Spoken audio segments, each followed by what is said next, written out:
Let's talk about cognitive dissonance and what it is and why I believe it's one of the heaviest anchors that holds you down into a trauma bond. So if you're anything like me, I heard this term thrown around a lot and I kind of understood a little bit about what it meant, but I really didn't understand the depth of like why this is such a big deal and why it is such a important thing to understand what it is and how to snap out of it, because if we don't, we're going to continually be in this perpetual cycle of feeling stuck. And the reason why is because what cognitive dissonance is, it is a hijacking of your own reality. And this is done through the abuse tactics that narcissistic and toxic people are very good at, like gaslighting and blame shifting and, projecting their own stuff onto us and constantly telling us that we were the problem and it's our own fault and this and that. And what it does is it creates this state of confusion to where we doubt our own reality.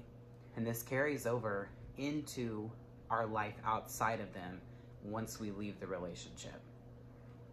In the relationship, cognitive dissonance, I believe, is what keeps us in there.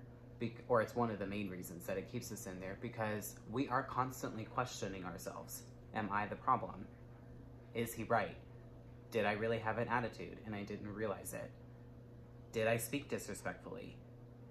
Well, he's right. I know how he gets when he's angry, so why did I make him angry? I knew this was going to make him angry.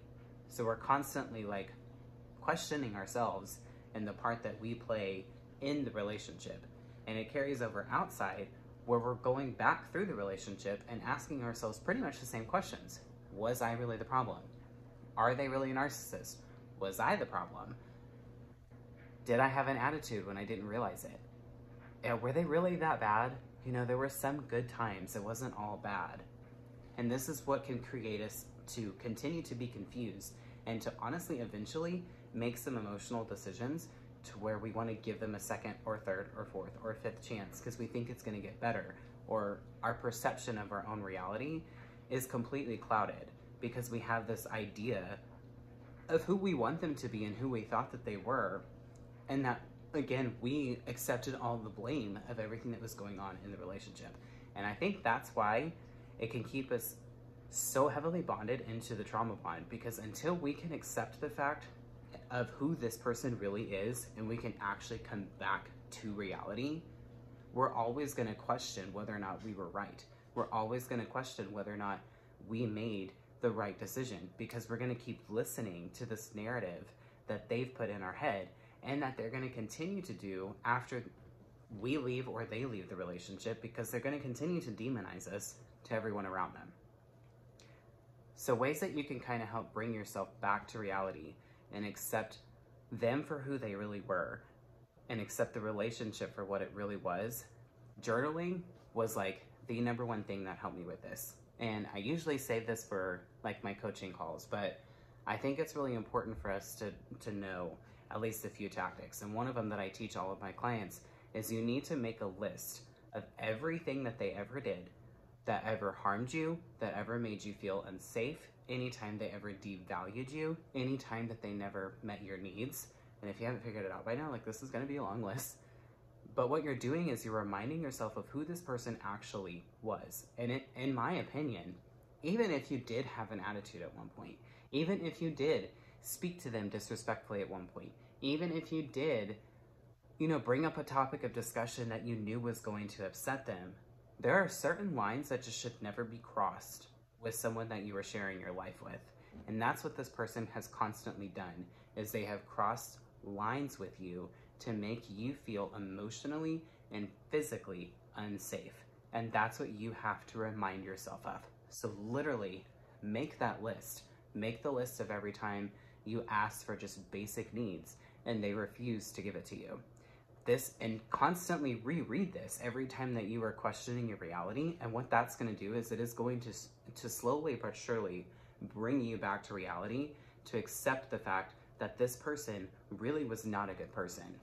A lot of times that we say this phrase, and I said it a lot too, I really feel like deep down there's a good person in there. Like deep down he's a good person. He's just been through a lot. Or deep down, she has good in her. And a lot of times when we say that, what we're doing is we're protecting ourselves from the pain that's going to happen when we accept who this person really is. Because it is a painful process.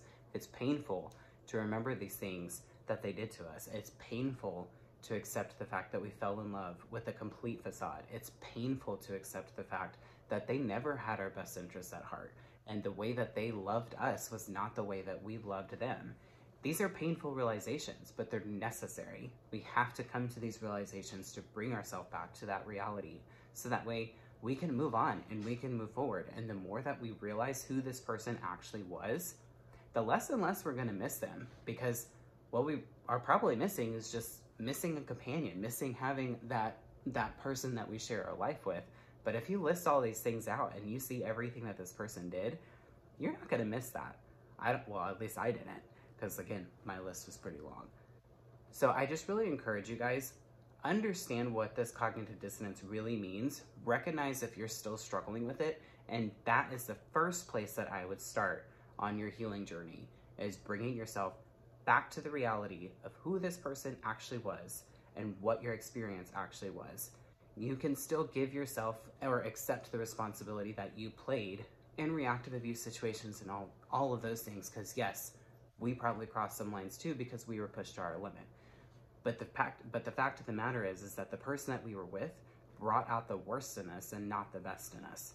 So bringing yourself back and accepting who they really are and accepting what really happened to you, in my opinion, is one of the most crucial and one of the most vital and should be one of the first steps that you take in your healing journey.